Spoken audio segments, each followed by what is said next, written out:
Hello, my name is Brant Hunt, and my channel simply is called Discerning What Is True. I'm going to be talking about a particular book here. This is a book by Fred Turner. I don't know if you know who he is, but he's very much, not most people know anything about him. This is the title called From Counterculture to Cyberculture. This also deals with what they call Stuart Brand, the whole Earth network, and the rise of digital utopianism. Yeah, they always talk about utopianism, don't they? They always talk about that. It's amazing. In fact, in reality, it's a dystopia. It's quite the opposite. Look around you. Observe. Just observe what's going on with people. Observe what's going on within the United States and Europe. Just observe. See what's going on. It's a controlled demolition sort of way. But this is from Fred Turner. So I'm going to read the introduction here. So bear with me here. I don't know if he's still living or not, but this is kind of give you a background deal of what he's about. In the mid-1990s, as first the internet and then the World Wide Web swung into public view, talk of revolution filled the air. Politics, economics, the nature of the self, all seemed to teeter on the edge of transformation. The internet was about to, quote, flatten organizations, globalize society, decentralize control, and help harmonize people, end quote, according to MIT Nicholas Neoponte put it. Number one, the stodgy men in gray flannel suits who had a confidential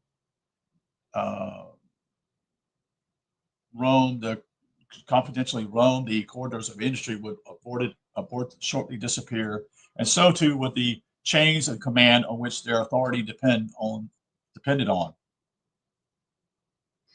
In their place, wrote Neoponte and dozens of others, the internet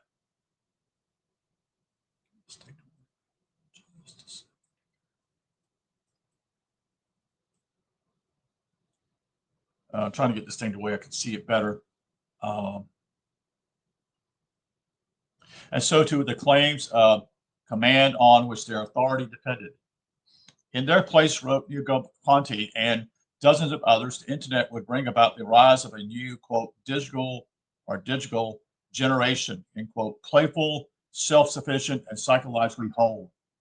And it would see the generation gather, like the net itself, into collaboration networks of independent peers.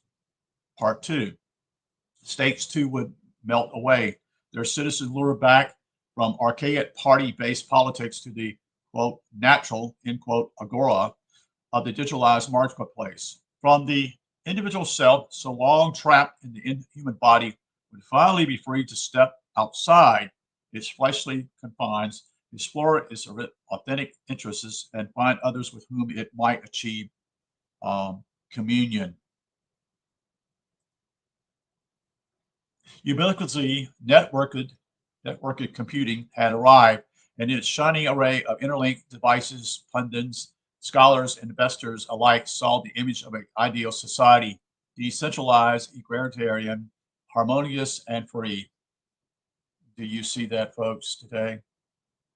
Okay, over 25 years later, more than 25 years later. But how did this happen? Only 30 years earlier, computers had been the tools and emblems of the same unfeeling industrial era social machine whose collapse they now seem ready to bring about. In the winter of 64, that is 1964 incidents, students marching for free speech at the University of California at Berkeley feared that American political leaders were treating them as if they were bits of abstract data. One after another, they took up blank computer cards. Now, who gave them that idea, folks? Come on. Punched them through with new patterns of holes and put FSM and strike, and hung them around their necks. 3. One student even pinned a sign to his chest that parroted the card's user instructions. I am a UC student. Please do not fold, bend, spindle, or mutilate me. 4. For the marchers of the free speech movement, as for many other Americans throughout the 1960s, computers loom as the technologies of dehumanization, of centralized bureaucracy, and the rationalization of social life, and ultimately of the Vietnam War. Yet, in the 1990s, the same machines that have served as the defining devices of Cold War technology emerged as the symbols of its transformation. 2 decades after the end of the Vietnam War and the fading of the American counterculture, computers somehow seem poised to bring to life the countercultural dream of empowered individualism, collaborated community, and spiritual communion. How did the cultural meaning of information technology shift so drastically? As a number of journalists and historians have suggested, part of the answer is technologically. By the 1990s, the room-sized, standalone calculating machines of the Cold War era had largely disappeared. Why? So too had the armored rooms in which they were housed and the army of technicians that supported them. Now Americans had taken up microcomputers, some the size of notebooks, all of them available to the individual user, regardless of his or her institutional standing. These new machines could perform a range of tasks that exceeded even the complex calculations for which digital computers had first been built.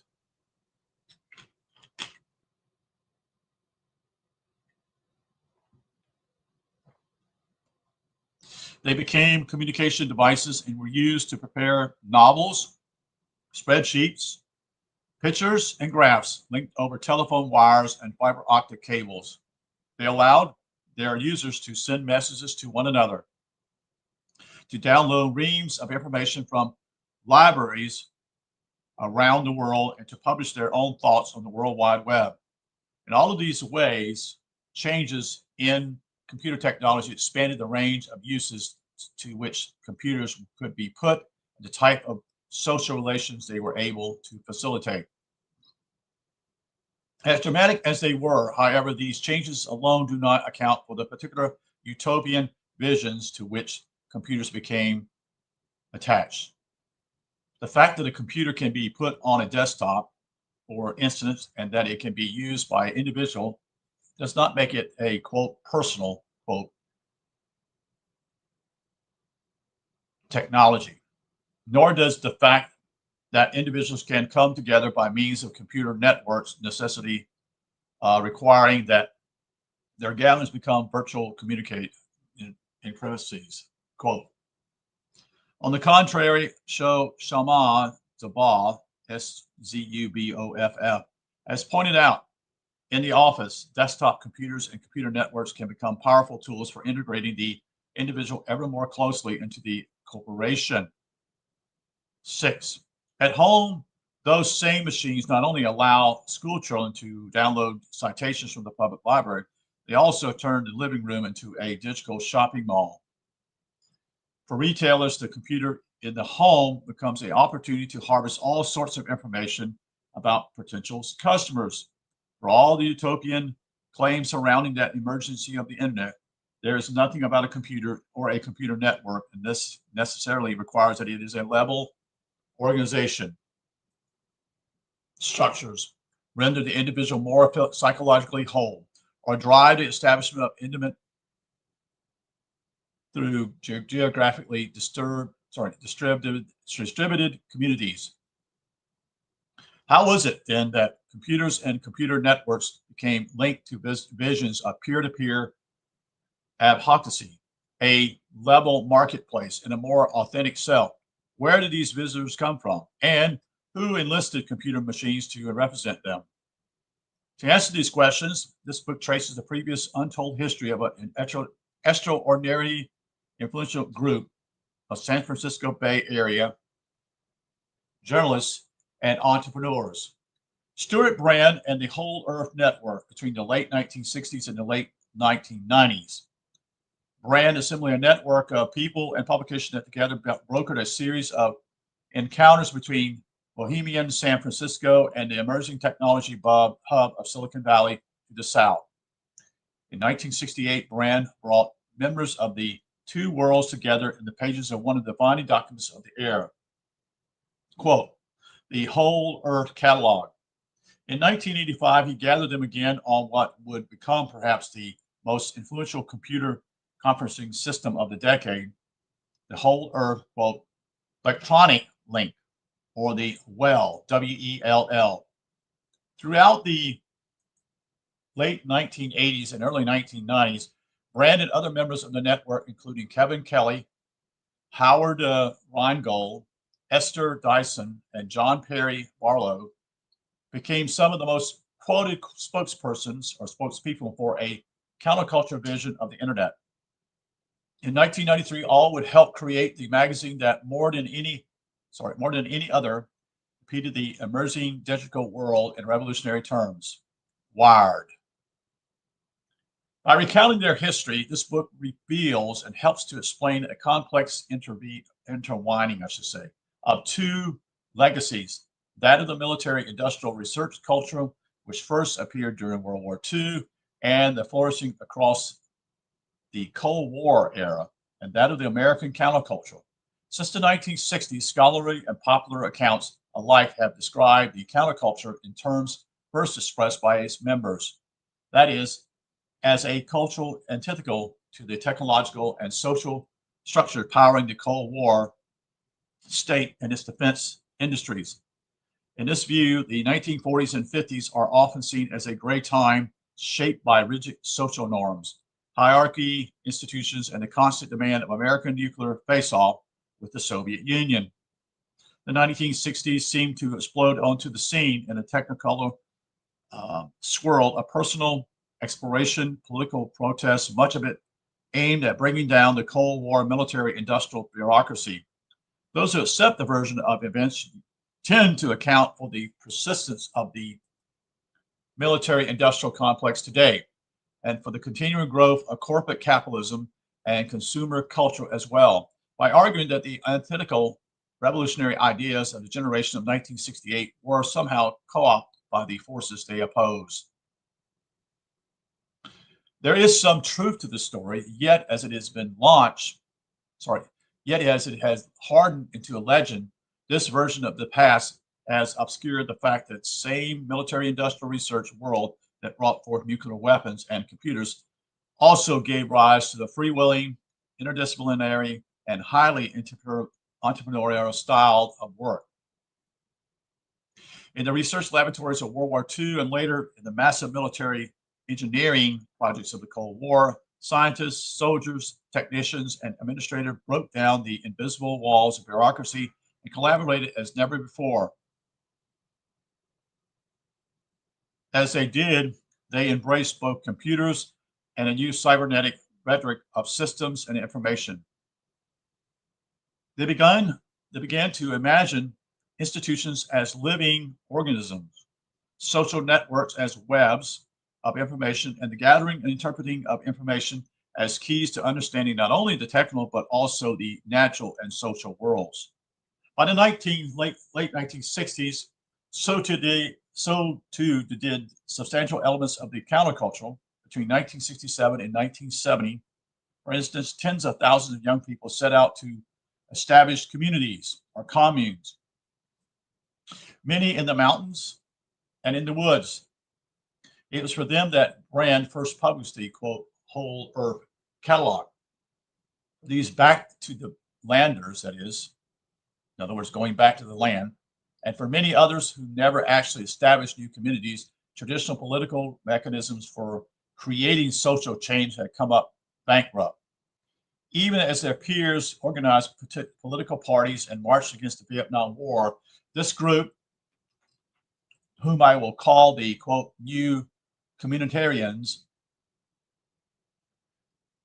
the new communalitarians, turned away from political action and towards technology and the transformation of consciousness as the primary source of social change. If mainstream America had become a culture of conflict with riots at home and war abroad, the commune world would be one of harmony.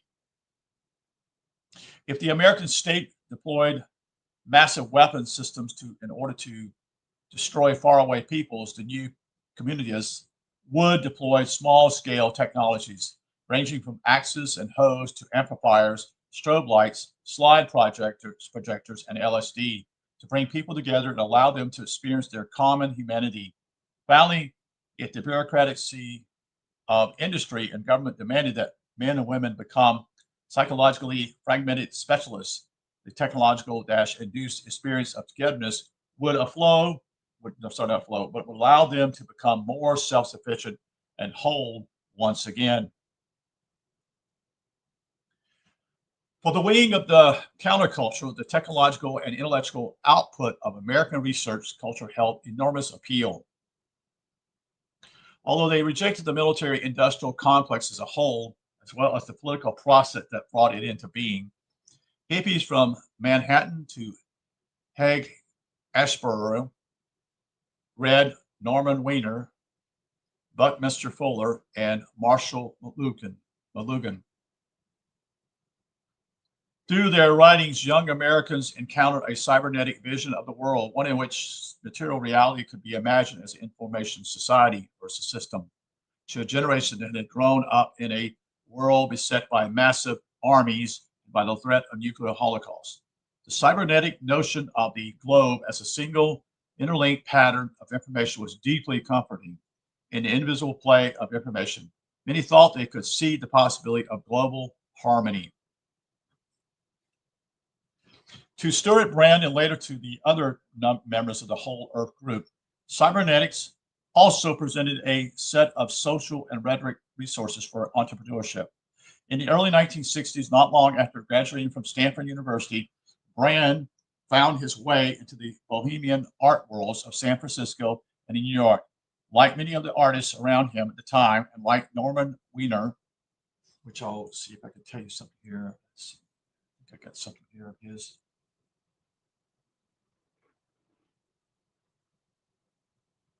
Yeah, this is a book of his also. We're quoting Norman Weiner, how you want to pronounce it. This particular book, God and Golem Incorporated.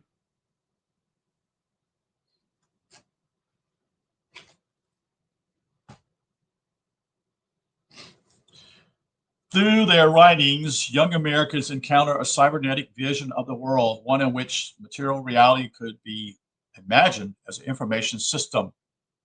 To a generation that had grown up in a world beset by massive armies and by the threat of nuclear holocaust, the cybernetic notion of the globe as a single interlinked pattern of information was deeply comforting. In the invisible play of information, many thought they could see the possibility of global harmony. To Stuart Brown and later to other members of the Whole Earth group, cybernetics also presented a set of social rhetoric resources for what we call entrepreneurship. In the early 1960s, not long after graduating from Stanford University, Brand found his way to the bohemian worlds of San Francisco, New York, like many of the artists around him at the time, and like Norman Weiner, in whose writings on cybernetics they were immersed. Brand quickly became what sociologist Ronald Berg, B-U-R-T, has called a, quote, network entrepreneur, end quote. 7. That is, he began to migrate from one intellectual community to another, and in the process, to knit together formerly separate intellectual and social networks. In the, quote, World Earth Catalog era, these networks span the worlds of scientific research, hippie homesteading, ecology, and mainstream consumer culture. By the 1990s, they would include representatives of the Defense Department, U.S. Congress, global corporations such as Shell Oil, and matters of all sorts of digital software and equipment. Brand brought these communities together in a series of what I would call network forums, drawing on the system rhetoric of cybernetics and on models of entrepreneurship borrowed from both the research and the counterculture world. Brand established a series of meetings, publications, and digital networks within which members of the multiple communities could meet and collaborate and imagine themselves as members of a single community. These forums in turn generate new social networks, new cultural categories, and new turns of phase. In 1968, Brand founded the quote Whole Earth Catalog in order to help those heading back to the land find the tools they would need to build their new communities. These items included the fringed deerskin jackets and geodesity domes favored by the communities. But they also included the cybernetic musing of Norman Wigner and the latest calculations from Hewlett Packard. In later editions, alongside discussions of such supplies, Brand published letters from high technological researchers next to firsthand reports from rural hippies. In the process, he offered commune-based subscribers a chance to see their own ambitions as commensurate with the technological achievement of mainstream America, and he gave technologists the opportunity to imagine their diodes and relays as tools, like those the commune dwellers favored, for the transformation of individual and collective consciousness. Together, creators and readers of the Whole Earth Catalog helped to synthesize a vision of technological as a countercultural force that would shape public understanding of computers or computing and other machines long after the social movement of the 1960s had faded from view.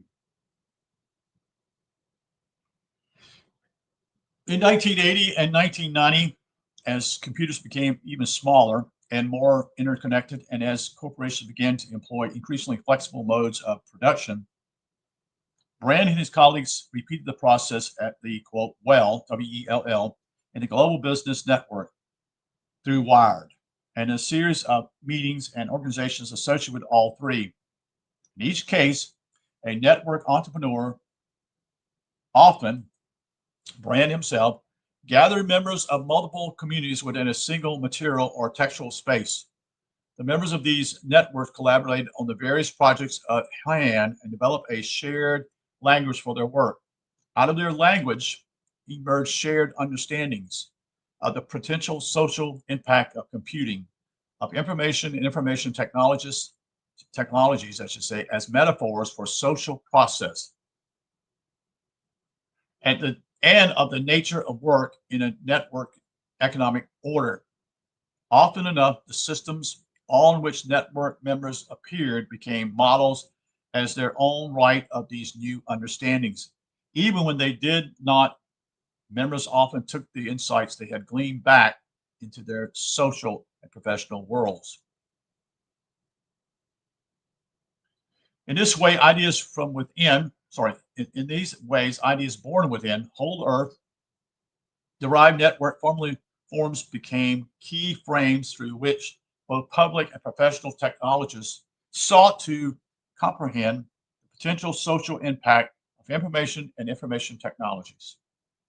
Over time, the network members and forums helped redefine microcomputer as a quote personal end quote machine, computer communications network as quote virtual communities, that is end quote, and cyberspace itself as the digital equivalent of the Western landscape into which so many of the communicals so set forth in the late 1960s, the electronic frontier, end quote.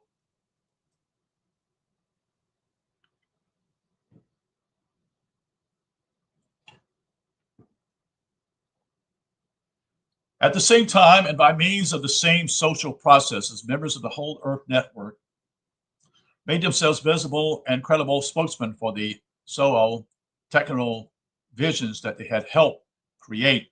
Traditionally, sociologists have depleted journalists in terms set by the professional norms of newspapers and magazines as reporters of a consensus achieving among communities from which they were analytically, if not actually, separated. In this view, a reporter's prestige depends on her or his ability to dig up new information, report it in a compelling way, and make it visible to a broad public, which means, brackets, which itself is seen as an analytical, distinct from either the community of sources or the community of journalists, in bracket. Brand and other writers and editors associated with the Whole Earth publications develop extraordinary reputations as journalists, winning, among other prizes, the National Book Award for the Whole Earth catalog and the National Magazine Award for Wired, end quote. They did so, however, by building the communities on whose activities they were reporting within Whole Earth sponsored network forums and within the books and articles they spawned. Representatives of the technological world met leaders from politics and business, as well as former counterculturists, that is. Together, their conversations turned digital media into emeralds of network, members only. Shared ways of living and evidence of their individual credibility. Again and again, Brand and later Kevin Kelly and Howard Rheingold and John Perry Barlow and others gave voice to the techno-social visions that emerged in their discussions. As they did, they were welcomed into the halls of Congress, the boardrooms of major corporations, and the hotels of Davos, Switzerland, home of the World Economic Forum. Wow, oh wow. Interesting, isn't it? Same old story.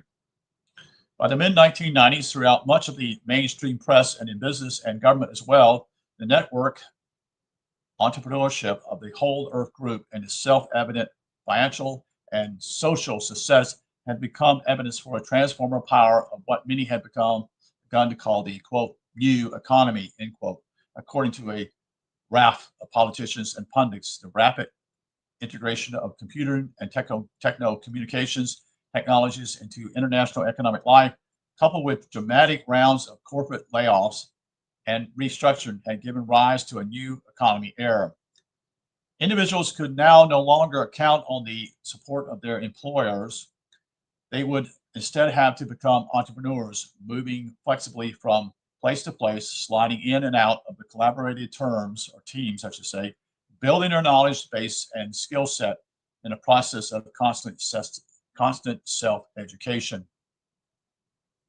The proper role of government in this new environment, many argue, was to pull back, to deregulate the technology industries that were ostensibly leading the transformation, and while they were at it, business in general.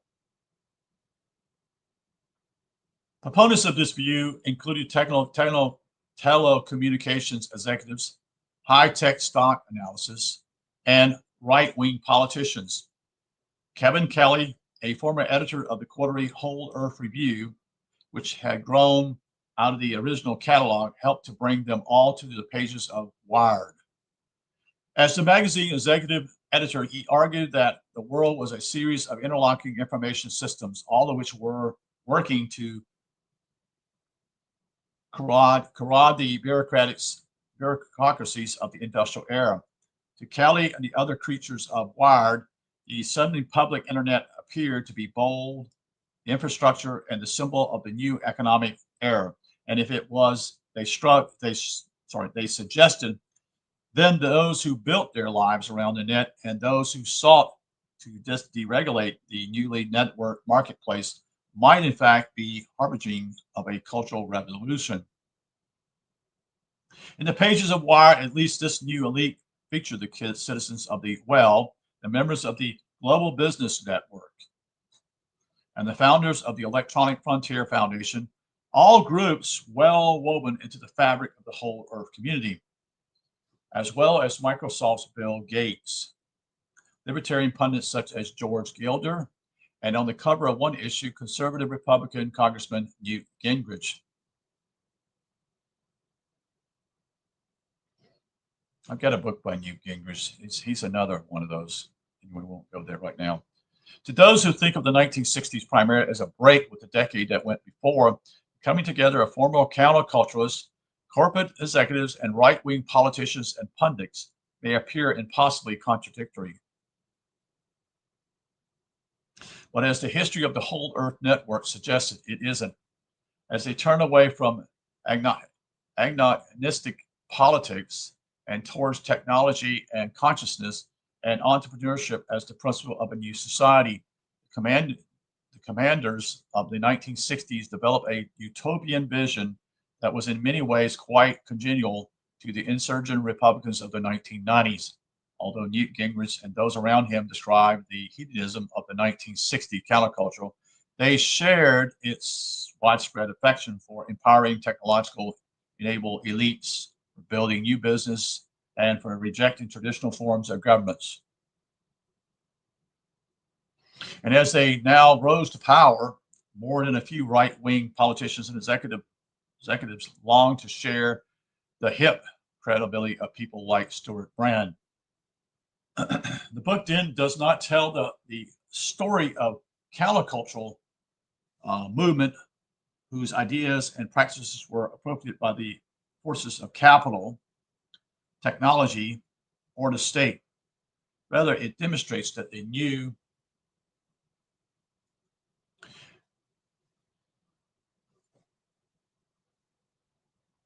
cumulus wing of the counterculture embraced those forces early on, and that in subsequent years, Stuart Brand and the whole Earth Network continued to provide the intellectual and practical contexts within which members of the two worlds would come together and legitimate one another's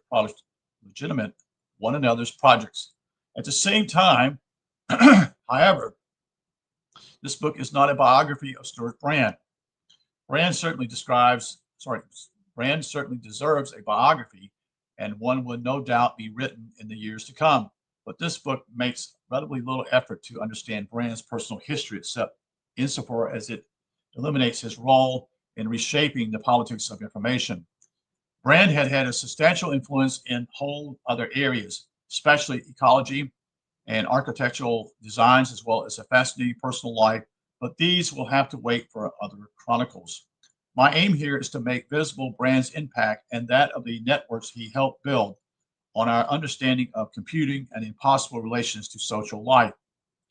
Within this story, Brand is both an influential actor in his own right and a exemplary promoter of a new network mode of techno-social life. So too are the journalists, consultants, and entrepreneurs of the whole Earth Network, which is by now far-flung.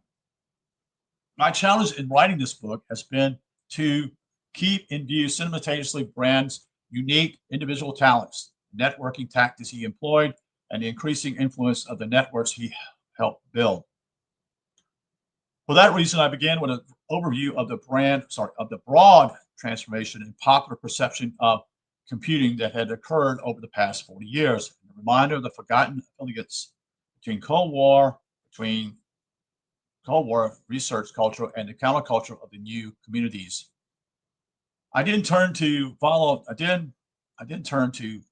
Stuart Brand first in the early 1960s art scene, then to the communes of the Southwest, and to the back rooms of Bay Area computer science in the 1970s, and on the corporate world in the 1980s and 1990s.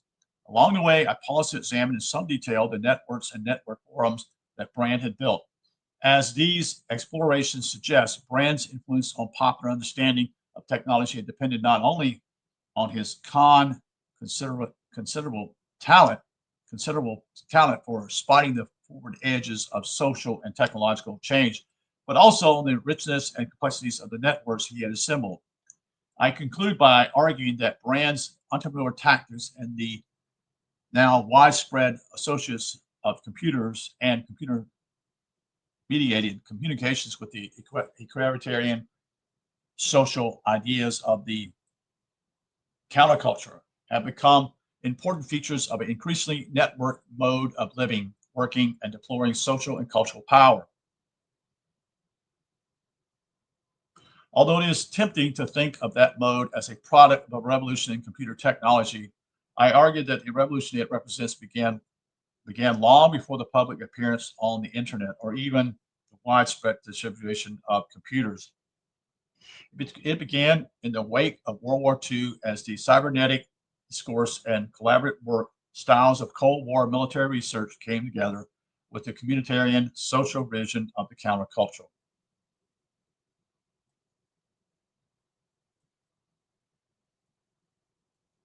So that's the end of what we call the foreword today. And again, it's from the book called The Countercultural to the Cyberculture. This is by Fred Turner. I think he was a professor, I want to say at UCSD, University of California, San Diego, but I'm not absolutely sure of it, so I better not say that. I could be wrong. Okay, so I'm going to take a break now. Thank you for joining me today.